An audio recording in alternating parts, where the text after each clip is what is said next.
that any better? Yeah, and I think we are live. We got there. Great. So, hello everyone. Apologies for being 3 minutes late this time.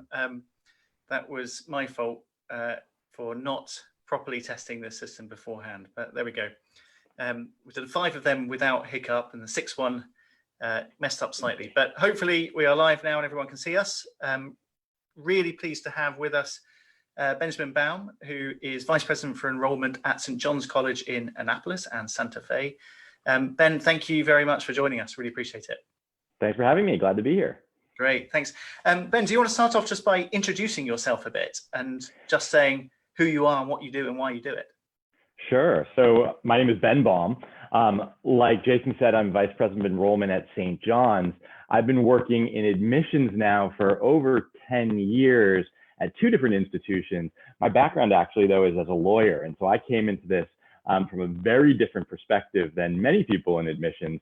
And I came to do it because I loved the idea of promoting access to higher education. In particular, my own background, I studied a lot in the humanities. I studied a lot of maybe underrepresented subjects. And so these are places in colleges like St. John's and many colleges that perhaps have more mainstream curricula, which we can talk about in a moment, struggle to enroll students who are interested in things like philosophy and the classics and physics and many other subjects in the humanities.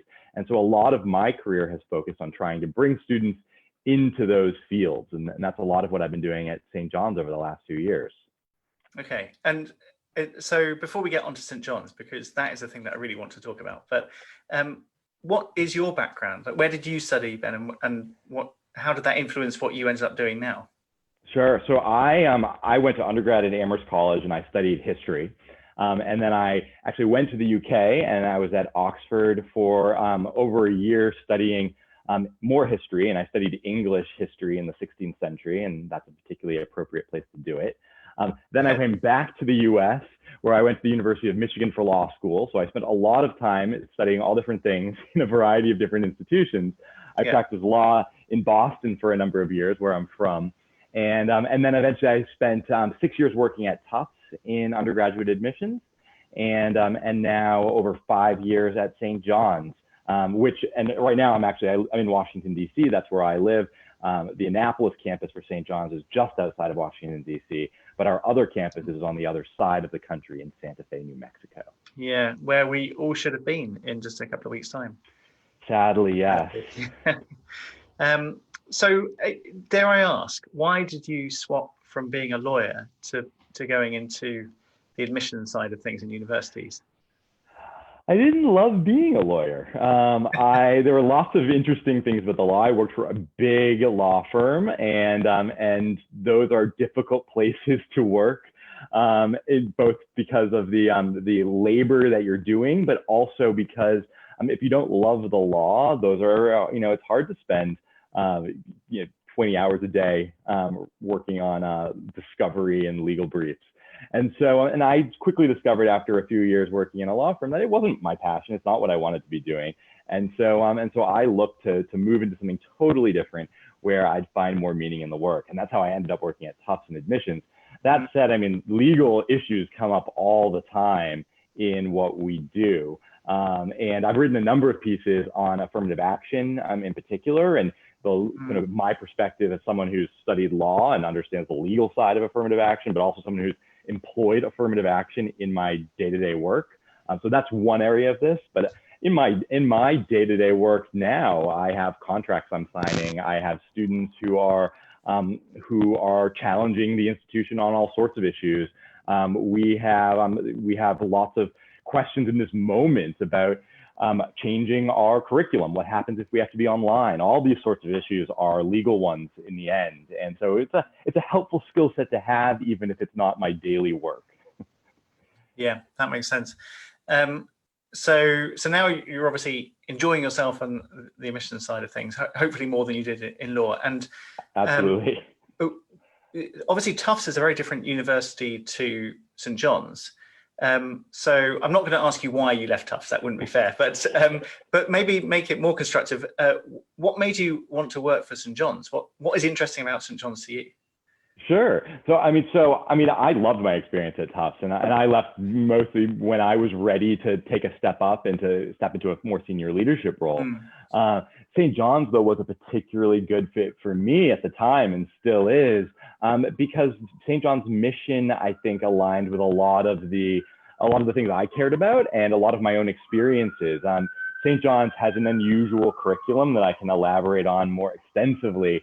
But at its core, it's about reading great books across a whole number of fields. All of our students are studying some unusual subjects, at least in the States, things like ancient Greek. I had studied ancient Greek. I had studied a lot of early modern and medieval history, literature. And so for me to come to a place where I could advocate for a curriculum that is a little off the beaten path, that was something that was a good fit for me, because I understand what it's like to be a student who's excited about history and classics and philosophy, even if not everyone in the world is excited about those subjects. Yeah, well, I'm always really excited to hear about St. John's. I remember the first time I heard about it, I was pretty blown away that a place like this existed. And I think a lot of people, when they first hear about it, especially parents and teachers, say, I wish I knew about that when I was a student. Or maybe more often they say, I wish I could go back to university now and go to St. John's. So can you tell us a little bit more about what St. John's is actually like, and what that great books curriculum actually looks like? Sure. So St. John's was founded in 1696. So it's in fact the third oldest college in the United States. But the curriculum that we have today was created in 1937. It was a part of this real educational reform movement in the 1930s in the United States that was supposed to bring us back to kind of the basics, thinking about the core liberal arts and how a well-rounded person should have studied a whole number of different fields. And the form that took at St. John's, and this was something that bubbled up in a lot of other institutions, places like Columbia, the University of Chicago, but the way that took hold at St. John's was a total rethinking of the curriculum, where instead of using subject areas, instead of having departments and disciplines, every student would study in a core curriculum with everything from literature and philosophy to math and science. So every student studying every subject, and then studying those subjects instead of through a lecture or through a textbook where students were told what to think about a particular subject. They would study those things through original great books. And so at St. John's, when you are studying philosophy, you are reading Plato's own writings or Nietzsche's own writings. When you're studying physics, you'll start with geometry, reading Euclid's Elements, and you'll finish by your senior year by reading Einstein's own papers. And this is true across every subject we study at St. John's. It's original books coming to the classroom and then having a real discussion about those books. Every class has 20 students or fewer. The faculty members, like I mentioned, don't lecture. They're there to lead the discussion, to guide it. But in a really good class at St. John's, in fact, the faculty member doesn't say much. And that's why we have an unusual system, at least in the United States, where we don't call our faculty professors. A professor is someone who professes, who lectures. But maybe in a more British style, we refer to our faculty as tutors, because in the end, that's what they're doing. They're tutoring students through this discussion. So it's a very unusual system. There's virtually no other place in the United States you'll find that has this style of curriculum. And it goes back to a real deliberate thinking about how students should be educated in the 1930s. Yeah, that makes sense. And as a result of it being, I guess there being certain books that students have to read in this curriculum, is it a much more restrictive curriculum as compared to other liberal arts colleges? You can see it almost in two different ways, and I hear both these things. I have students who tell me they are drawn to St. John's because it is the least restrictive curriculum they could find in the country. And then I have other students who tell me maybe St. John's isn't the right fit because it's far too restrictive compared to what they're seeing at other institutions. It's a matter of perspective. So on the one hand, we're restrictive in the sense that every student does the same thing. A student comes to St. John's and will read effectively the same set of about 200 books over the course of their 4 years. They're in the same classes. It's in the first year at St. John's, you're taking a science class, a math class, a language class, a seminar where you're reading great books in literature and the social sciences. You're taking a music class. So everyone's doing these things together, and that can feel restrictive. You're never going to declare a major where you focus on one thing that a student might deviate from their other peers at another institution. So in that sense, it's restrictive. On the other hand, what our students do has really no boundaries. Because there aren't majors, you aren't asked to shed all your other subject areas and focus on just one. You can continue studying all of these areas all 4 years. The class discussions themselves are not set lectures where you're learning a discrete set of facts. And so when you come into the classroom, what you actually learn that day is really dictated by the students themselves, what they find in the text that they want to spend 2 hours or more talking about. And so this is how you can see one student might look at this curriculum and think, well, it feels a little restrictive to me. While another student can look at the same curriculum and think this is the most free form, open curriculum that they could imagine. And so we try to find those students who are a really good fit, who see the excitement in what we do, but we are not a fit for every student as a result of that structure. Yeah, I guess one of the common things, and this actually happens with a lot of students thinking about studying in America, is they worry about that lack of specialism affecting their chances of going on and studying other things in the future or getting particular jobs. What would be your answer to that? How would you persuade them that actually that's not going to be a hindrance?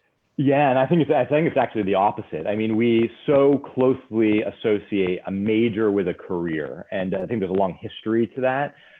But actually, when you look at the data, it's not true. Very few people leave college and go into a career that is directly related to their major.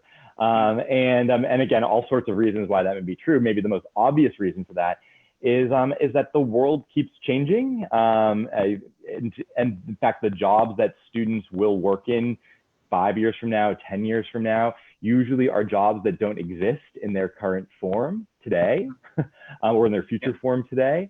And so as a result, if you just go to a university and you study one subject and you learn one discrete set of skills and one discrete set of facts, they're likely going to be out of date sooner rather than later. And what St. John's does instead is gives students an opportunity to explore every subject area, and without an emphasis on learning particular facts, but really learning how to think, how to deal with problems, how to write, how to discuss. All of our assessment at St. John's is based on writing and discussion in the classroom. It's about listening to peers and being able to respond to them. And so we have students who go on to just about every field you can imagine, from law to business to working in nonprofits. We produce a lot of educators. If there's one constant about St. John's, it's that students who come love ideas and they love books.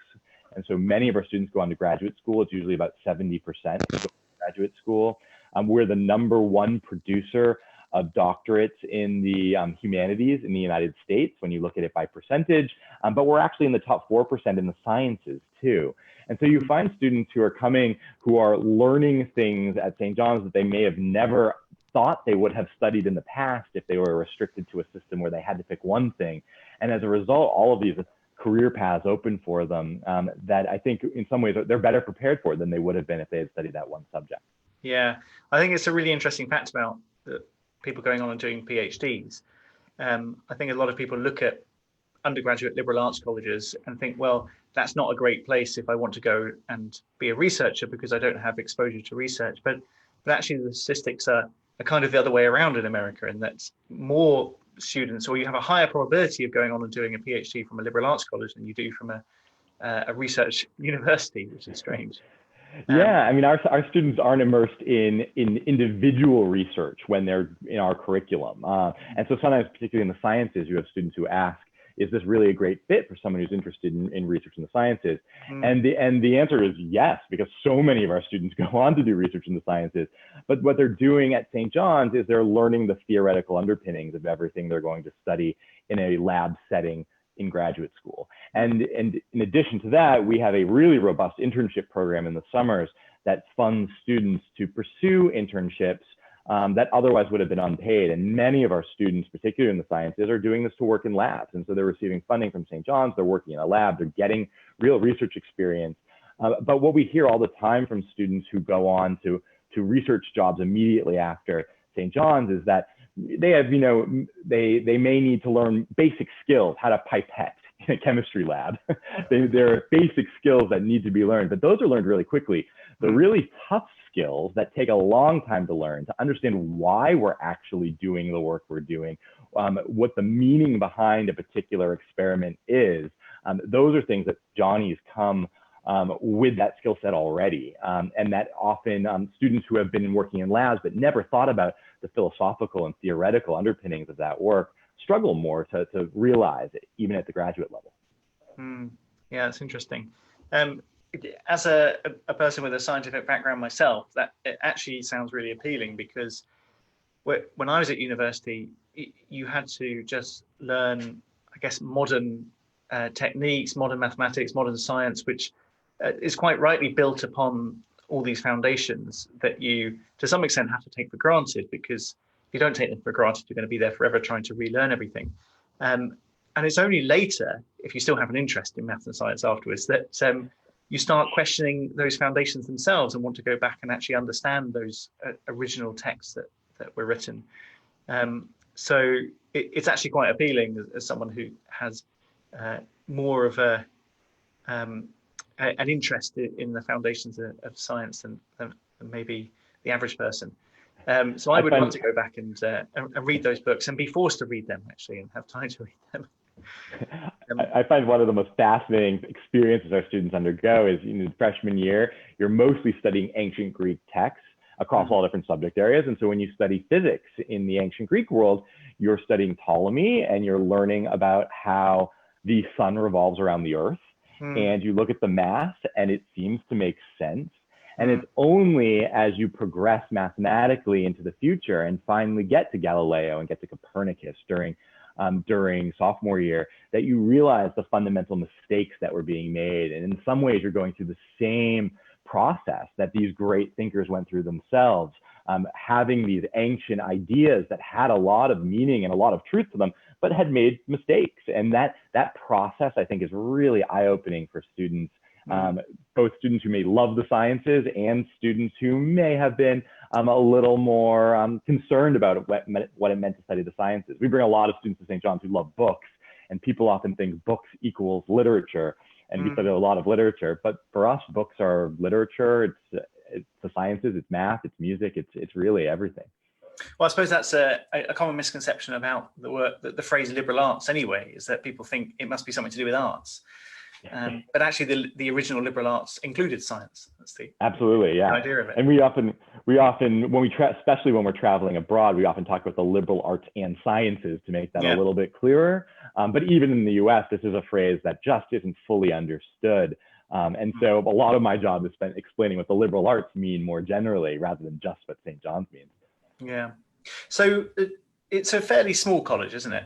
St. John's. We're tiny. In the scheme of American higher education, we're tiny. So we have about 900 students total, but they're divided between two different campuses. So our Annapolis campus, which, like I said, is close to Washington, D.C., it's near where I am now, that has about 500 students. And then on our Santa Fe campus in New Mexico, which is just outside of Albuquerque, where IACAC was scheduled to be this past year and will be in 2021, in Santa Fe, we have about 400 students. And so these are very small campuses, and that's on purpose. In fact, the whole reason our Santa Fe campus exists is because in the 1960s, St. John's had grown to about our current size, and we decided we wanted to keep that intimate community experience that our students had, where everyone knew each other, where everyone could live in the dorms and be in classes with 20 students or fewer. And so by founding the Santa Fe campus, we enabled us to grow, but also not lose that intimacy. And so that's why we have these two campuses. And really they share the same academic curriculum, but just two really different cultural experiences. It's different to be by the water near a major urban center with all these years of a particularly American colonial history attached to it in Annapolis, versus in Santa Fe, where you're in the mountains, there's hiking, there's skiing, there's this Southwestern culture, which is really unique to New Mexico, with this mix of Anglo, of Native American, of Latino culture. And so students are drawn to one campus or the other based on the things outside of the curriculum, even if they're drawn to St. John's because of the curriculum. Okay, that's interesting. I guess you get a lot of people who are from the East Coast wanting to go to New Mexico because it's different, and you get the people from New Mexico desperately wanting to go to a city. We get a little bit of both. And one of the fun things we do, though, is that you can actually move between the campuses. So our students start on one campus, but you could spend a year or more on the other campus. And so, you never have to just choose one and to the exclusion of the other. Do the professors move between the campuses as well? Some do, yeah. So so most stay on their home campus. They live there. They have families there. But every year there are tutors who move between the campuses because they're excited to try something new themselves. And so you can have this kind of mix of people, both students and faculty, simply because of the fact that we have these two campuses. It expands the world a little bit more than our small community. Yeah, that's great. So what kind of I know this is difficult for students often to understand that the colleges are just as much looking for the right student as students are for the right college. But how would you describe St. John's perfect student, and how do you go about finding that sort of student? Sure, it's not the easiest thing to find because what we do is so unique, and it takes American students, it takes international students, I think, some time to wrap their head around how this place functions. It's so different from other kinds of colleges. To give up the idea of having a major, of having a lot of choice within the curriculum. But the student who tends to be drawn to St. John's, and the ones we're looking for, usually at their core are just intellectual students who love books and love ideas, and they want to be immersed in an environment where that's what they're going to do. And so that includes a lot of different kinds of people. But the kind of student who thrives at St. John's is the kind of student who in school right now can't help themselves talking about Plato, talking about Shakespeare, talking about Jane Austen. They're in the classroom eager to talk about those books, and then they go home and they're harassing their parents and their peers because they just can't stop talking about them. And it's that kind of excitement for the life of the mind that draws people really to St. John's. And that's why on our application, we ask for all the standard things that you might ask in a college application, but we ask students to tell us about a book that they love and why they love it and how it's influenced their life. And really, that's the most important piece of our whole application process. We want students who show us that they're excited about books, and when they come to our community are going to be a part of that sharing of ideas around books. Okay, so that's a great point about your essays when in the application process. So have you released next year's essays yet, or do they not change each year? We sometimes tweak them, and so we have not released them yet this year. It may be the same. It may have some changes. We're talking about that right now. But what I can promise everyone is that the essay will be about a great book. Okay. And so, and I say great book from the perspective of the student. We want a student to tell us about books that they care about and how they've influenced their lives in some way. So we may tweak the question a bit, but at its core, that's what St. John's is all about. And so that's what you can expect our question to be about as well. And what would, I know this again it's a simple question, but a very complicated answer is, what would a really good essay look like to you on that question? So we pretty unusually have a word minimum at St. John's instead of a word maximum. We may be the only college in the country that has that, because we want students to write at least 400 words that are thoughtful about a book that they consider great. But if it takes them 1,000 words, if it takes them 2,000 words to properly express themselves, we want to leave them that opportunity. And so a great essay is at least 400 words, but it could be just 400 words or much longer. But what it's going to do is two things. It's going to look at a book and tell us about why this book is so fascinating to the student. And so there is a academic component almost to this essay, which again is pretty unusual in American admissions processes. But we want to hear what the student sees in that book, what themes, what ideas they're wrestling with, what excited them about this that's in the core of the book itself. But then we also want them to pivot and tell us about how that book has influenced themselves, how they maybe see the world differently as a result, how it influenced their life, how it changed the way they thought about something. And so that academic component and that personal component come together, I think, in the best of the essays that I read. And the book doesn't have to be, you know, a great piece of literature. I mean, there are students who pick, you know, Nietzsche, and they write about Nietzsche. There are more students, though, who pick the Harry Potter series and tell me about Harry Potter. And while I don't endorse any particular author or book in our essay process, you can write about anything. I think writing about something that a student is genuinely passionate about is the best thing. I mean, what comes across in these essays is the student's energy, how excited they are to talk about ideas and to talk about these books. And sometimes that is about Nietzsche, and sometimes that's about Harry Potter, and that's okay. But the biggest mistake students, I think, make in this essay is they think we're looking for one thing in particular. They think, well, it has to be, you know, if it's not Dickens, then it's not going to be good enough. And so they write about something that they aren't that passionate about. And and that's the kind of the most common mistake I see in that essay. That's a really good tip. So don't assume that you want to see some great book that everyone knows about. It's just got to be something that's really personal and that really has influenced them. Okay. And don't write about Harry Potter, because everyone's writing about Harry Potter. Well, that is true. Although I will say, over the course of my career, fortunately, those Harry Potter essays have declined in number. It's in decline.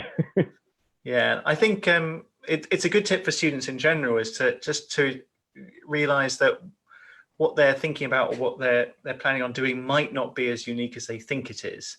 And if they thought of it, someone else has probably also thought of it. So try and be a little bit more personal and honest to themselves. Well, every year when I welcome students to campus, I go through all the essays. And one of the perks of working for a small college like St. John's is I actually get to read all of the essays that our students write. And so I look at see what books they wrote about, and I'll do a tally. And so it is more common than not that multiple people write about individual books. And sometimes it's fascinating. I mean, books that students that are rare, maybe books I've never heard of, but suddenly you have 2-3 people writing about the same book. I think that's kind of part of the magic of St. John's. It brings together people and all around the world who are thinking about maybe the same books and different ideas in those books, but bringing them to the same place. But students love to hear how they're not the only ones who maybe thought of writing about a particular book, or on occasion that they were the only ones who decided they were going to write about, the Oxford English Dictionary. We had someone who write about that this year. That's not the most popular book that people choose to write about. No, that's true. Yeah, it's not very well written either, that book. It's a difficult one to get through. I'll put it that way. It is, yeah. It gets hard around the X's. Very difficult. Okay, we've got some questions coming in, and I'll take this opportunity just to remind people who are watching that they are welcome to write their questions in the comments on Facebook, and I will read them and ask Ben what they are, if they're appropriate, of course. So please don't hesitate to ask anything you want. One question here, going back to what you were saying about job opportunities for students afterwards.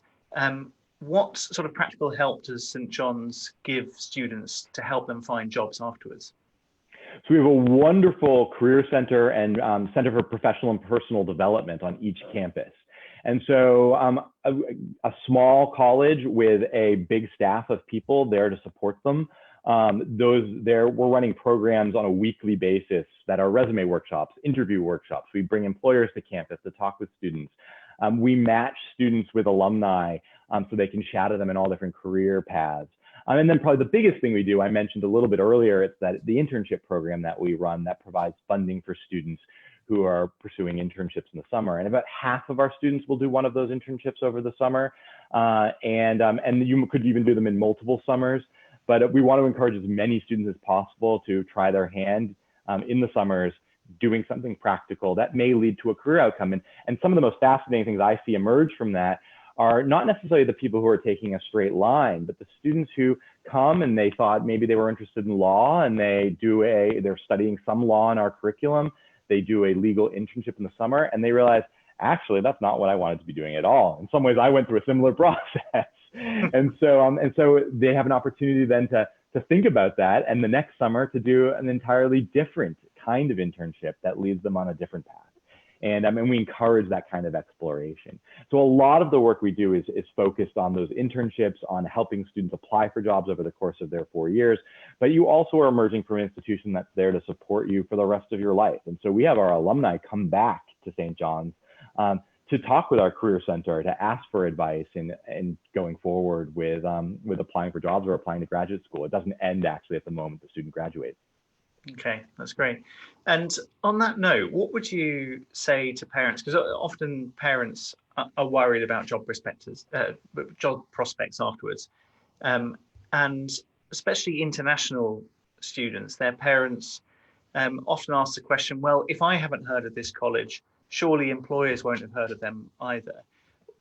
What do you do when you're confronted with a question like that or a statement like that? How do you convince them that actually employers will like this?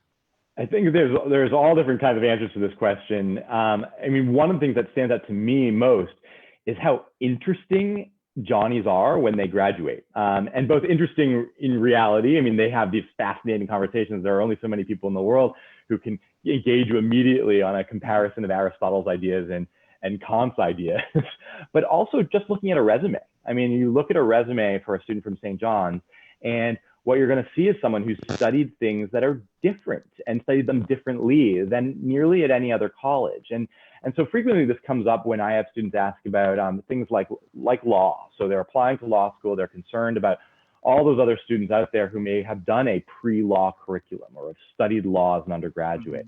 And they're thinking of actually in the wrong way. Our students have this incredible success going to law school, in part because they don't look like every other student who's applying to law school. They haven't had the same set of experiences. In fact, they've had, in some ways, I think, a richer experience, but one that stands out. And so they're able to talk about these issues in ways that really endear themselves to a law school or to a future employer. We have Johnnies working everywhere as well. And so this is another dimension of this is, Johnnies like to hire other Johnnies. One of the heads of the U.S. Naval Observatory here in Washington, D.C. is a Johnny who loves to hire Johnnies because of the way they tackle problems. And so he will come to campus every year and deliberately seek out students who are going to think about problems in the way Johnnies do that is less rigid than you find people in many other fields. We have alumni in the sciences and the humanities, people working in universities all around the world, and they seek out our students because of the way they think and how they approach these issues as being perhaps more compatible than in their fields than many students who may have focused on one particular subject elsewhere. So these are just some examples of this, but our students have a great amount of success, I think, in large part because it's such a different kind of education than what you find everywhere else. Okay, that's great. That's a good answer. I'd be convinced. Okay, another question here is, what is campus life like at St. John's? And in particular, what are the sorts of clubs and societies and activities that you have there? Yeah, so it varies on our two campuses. And so in Annapolis, campus life can revolve around some of the things that are just accessible to students right in Annapolis, things like the water. So we have rowing, we have the Campus Creek right behind us where students can also sail. We have big urban center, Washington, D.C. nearby, so students can come into the city and take part in city life. In Santa Fe, you find conversely, a much more rural setting where students are hiking. There's some of the best skiing in the Rocky Mountains in Santa Fe. So you have people engaging in the outdoors in a very different way. But at the core of it, I mean, we have dozens and dozens of different student groups on each campus, and student life revolves around those student groups. And so with nearly every student living on campus and students living in the dorms, eating in the dining halls, they know each other, they're involved in these different student groups. The largest ones tend to be the community service organizations. Those are some of the biggest on each campus. The outdoors groups are often among the biggest in Santa Fe. The theater groups are often the biggest in Annapolis. But there's a little bit of everything, and that is because our student life is driven by the students. They can create clubs. We have funding for all of the student groups. That changes every year based on students' own interests. As you might expect for a place like St. John's, where there's such a a quirky intellectual culture to it. Some of our most popular groups are what we call study groups. They are groups that students form to talk more about books of varying sorts. And so you can find study groups on books that are more modern, books that are outside of the core of the curriculum, but ideas that students want to discuss in a more informal setting with their friends, and sometimes even rope in tutors to be a part of that process too.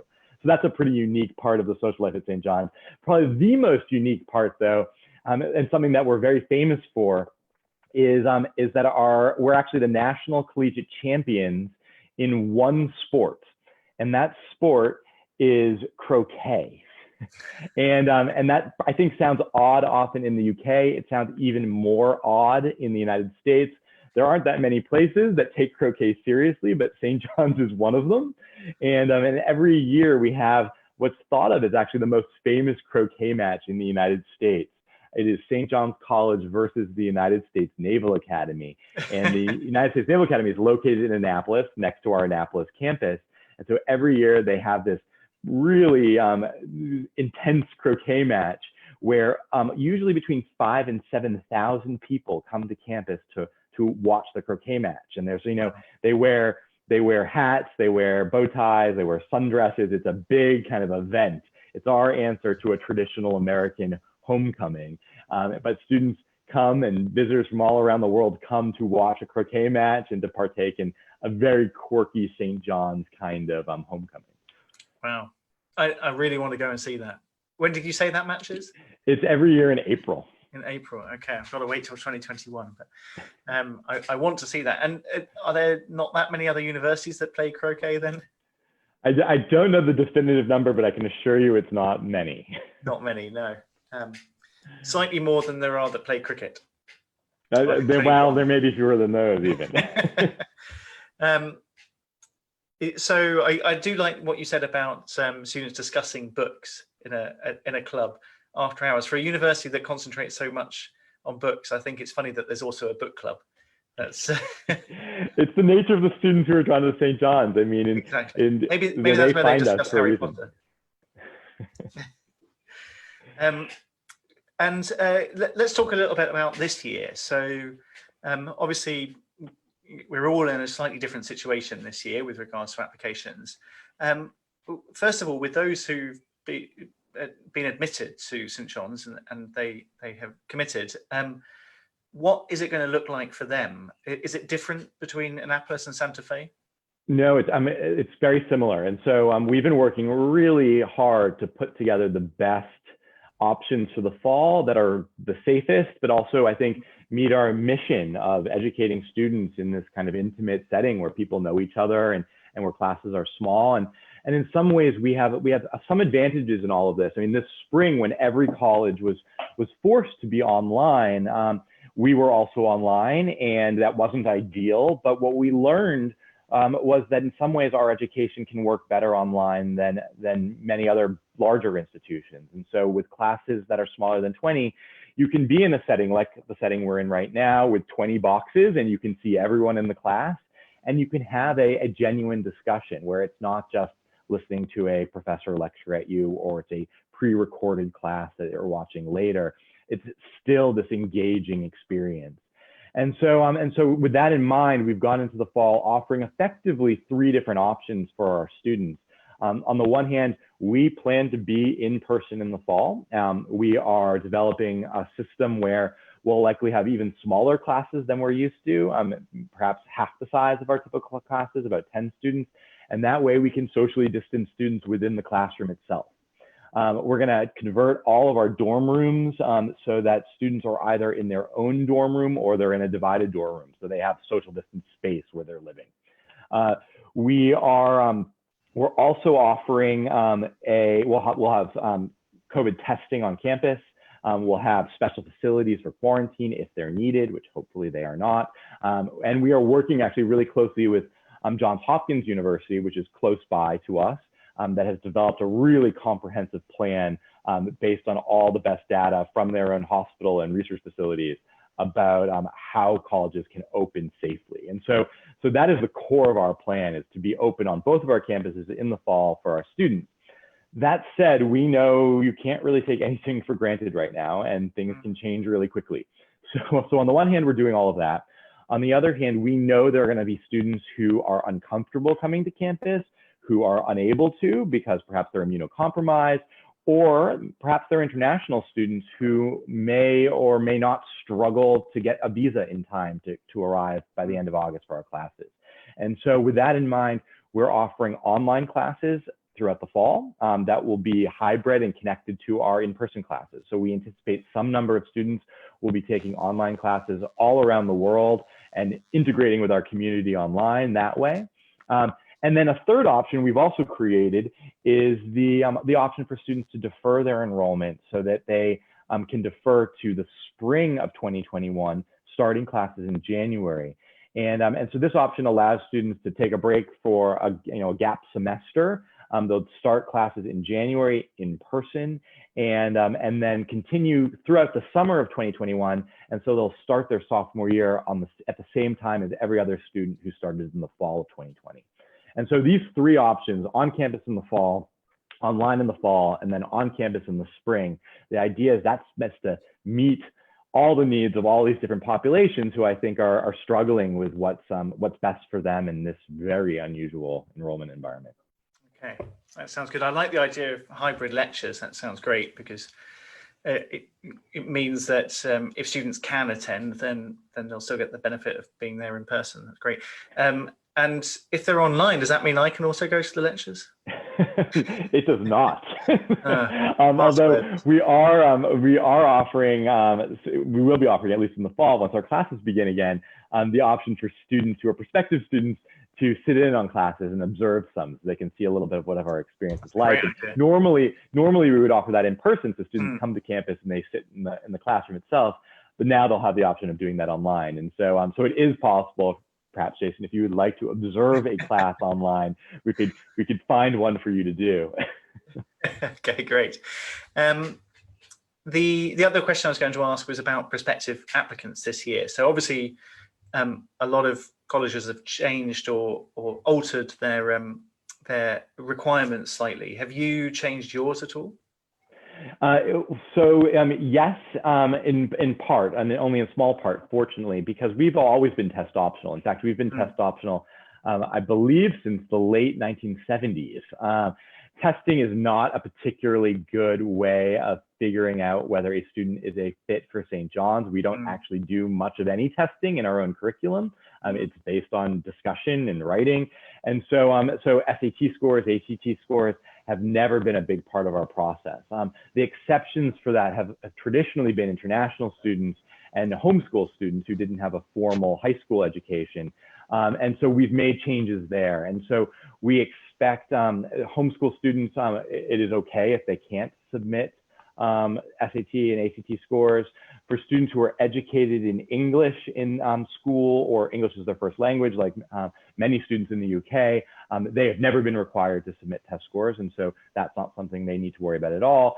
If you're working with students for whom English is a second language or who have not been educated in English, we're going to ask for some measure of English ability. And that might be that they've already had the chance to do IELTS or the TOEFL. It might be that they're able to use Duolingo. So we added Duolingo as an option this year. And it may be that there are no options. And then we will use the best resources we have, which typically will be an interview. And so we'll do a Zoom style interview where we're able to talk with the student directly. We'll have some writing samples. But as a really small community with an admissions office that regularly interacts one-on-one with all of our prospective students, we're ready to work with students no matter what their situation happens to be, to make sure that right fit students are able to enroll at St. John's. All right, great. Ben, is there anything that I've missed out about St. John's that you want to say, or have I covered everything? Have we covered everything? You've covered nearly everything. Maybe the only thing I haven't mentioned actually is, and particularly for this audience, is what our international population is like. Oh yeah. And St. John's is unusual in that we have a large international population. We have typically around 20% of our student body international. We recruit all around the world, and so normally I have the pleasure of seeing Jason in person in London. I don't know when I'm next going to have that opportunity in the current environment, but we travel all over the world to bring a really diverse group of people to St. John's. And so we regularly have students from all the maybe typical places you see international students come, places like the UK or from China or South Korea. But we also try to get off the beaten track and bring students who are less represented in American higher education to our campuses. And it really adds to the kind of community we have here. And we provide both merit scholarships and need-based aid to our international students as well as to our domestic students. And so that's enabled us to have this really diverse international community. And it's something that we value a lot in what the kind of experience all of our students have at St. John's. That's a really good point, actually, and something we haven't covered yet is the finance side of things. So you provide financial aid and merit-based scholarships to international students. How easy is it, or how hard is it for students to get that, and what's required of them? So we don't require any special application for our merit scholarships. They are simply completing the application as usual. And we're going to look at that application and we're going to award merit scholarships to the best of our applicants. And by best, sure, one component of that is maybe how they've performed in school. But the primary component is awarding merit scholarships to those students who are the best fit for St. John's. And usually we determine that from looking at the essays they've written. And so by focusing really on that essay and telling us about yourself and why you're a great fit for this unusual education that we offer at St. John's, that's the best way to get a merit scholarship. And so that is true for both our admission and for the merit scholarship piece.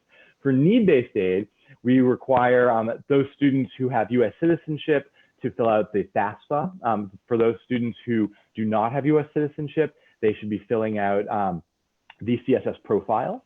And we award need-based aid based on what we see typically in the profile for international students in terms of what their demonstrated need is. And we aren't always able to meet full demonstrated need of every international student. Usually it is a portion of that need, but we award a lot of international financial aid, and we do our best to make sure we're affordable for students, no matter what their background is, in order to make our student body as diverse as I think it needs to be to have a really great education in this discussion-based environment. Brilliant, great, that's wonderful to hear.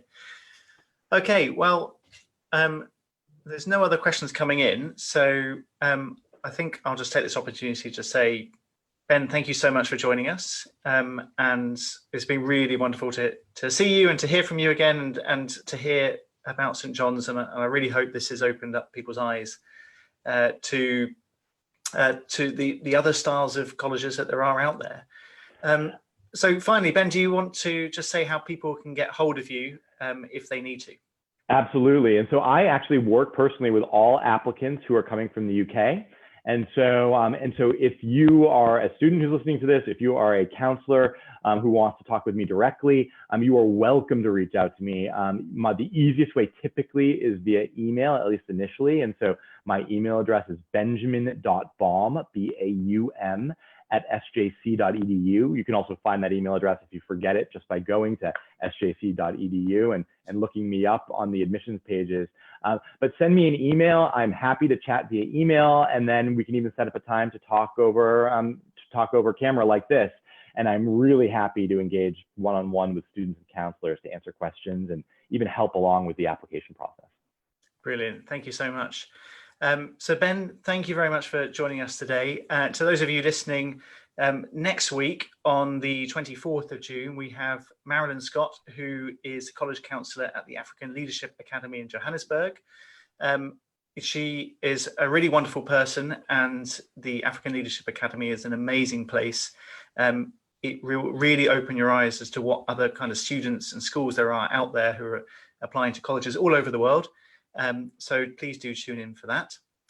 But for now, thank you very much, Ben. We're going to end the live stream there, but Ben, we can stay on and chat afterwards.